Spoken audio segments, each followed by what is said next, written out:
Hey everyone, James here again, and I'm happy to welcome you to a brand new episode of Music Biz.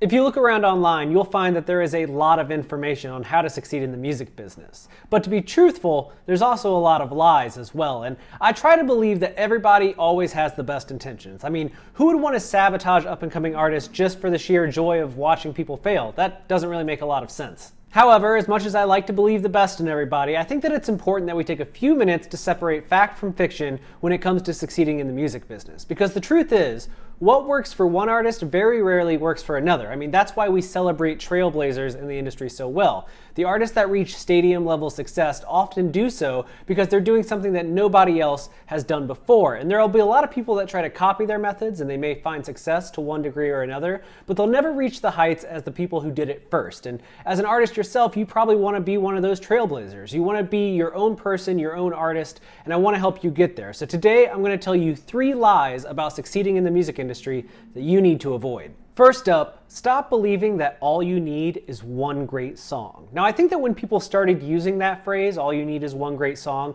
it was probably true, at least to some extent. Before the age of streaming and before everybody had access to virtually every song in the world, being a good songwriter only required you to have a single hit. If you could get one song at radio, you could have an entire career, but that's simply not the case today.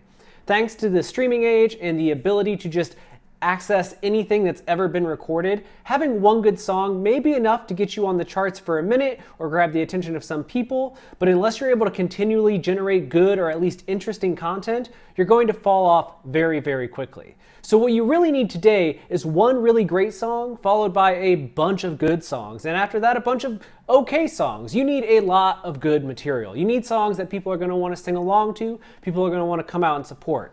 I mean, there are always going to be exceptions to this rule. I mean, last year, we saw Lil Nas X come out of nowhere with the song Old Town Road. But what followed was the song Panini, and more recently, the song Rodeo. All of them had a ton of remixes, which of course helped them with chart positions, but the fact remains, he had more songs. He had more tracks that the world wanted to hear. So while we may only talk about Old Town Road, Lil Nas X has a bunch of other good or at least interesting songs that people are, still playing to this day, and that's what you need as well.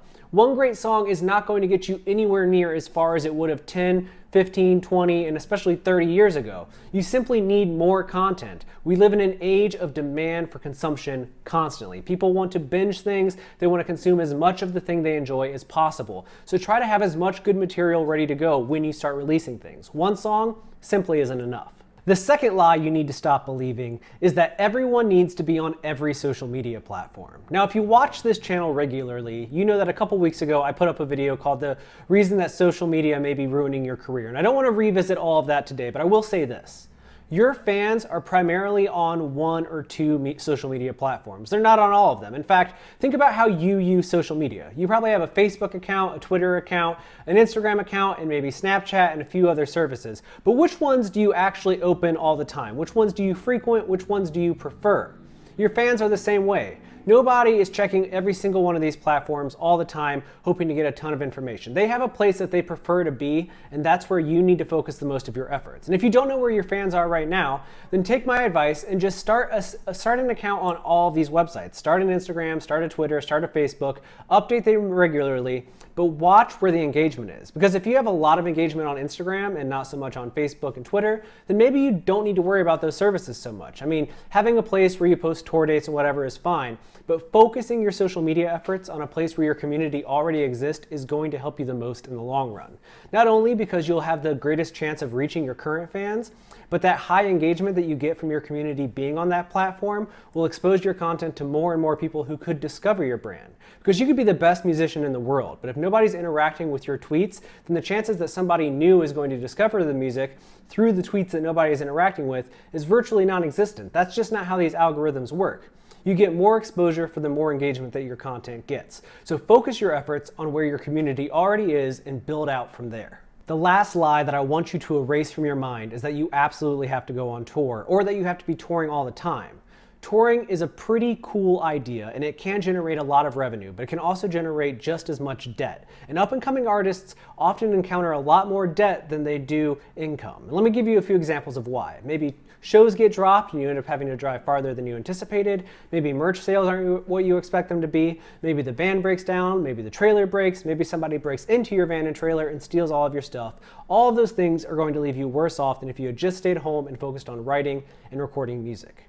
If you absolutely want to go on the road, find out where your fans are, figure out how much you need to get there and actually make a little bit of money, and then go play shows in those areas. You're going to do a lot better in those situations anyways, because if your fans are already in those communities, they're more likely to encourage more people to come out and see you than if you go to a place that you've never been before, where nobody listens to your music, and you just hope through some miracle that people show up. It's just not going to make good economical sense. And another way that you could approach going on the road, which I see working for a lot of artists right now, is to find fans who are willing to host you in their home, and if you can, play an acoustic show for a small group of people paying a premium price for the access to you in a live setting.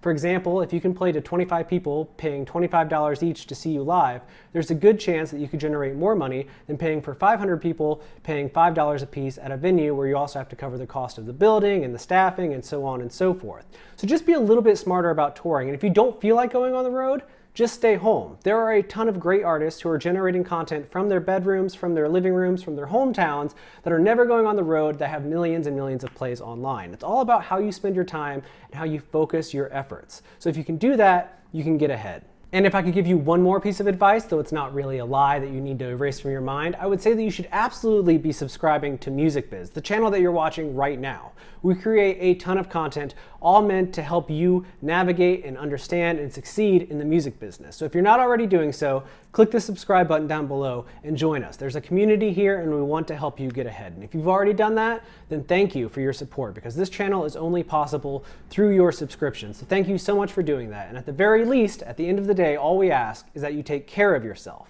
because you deserve it.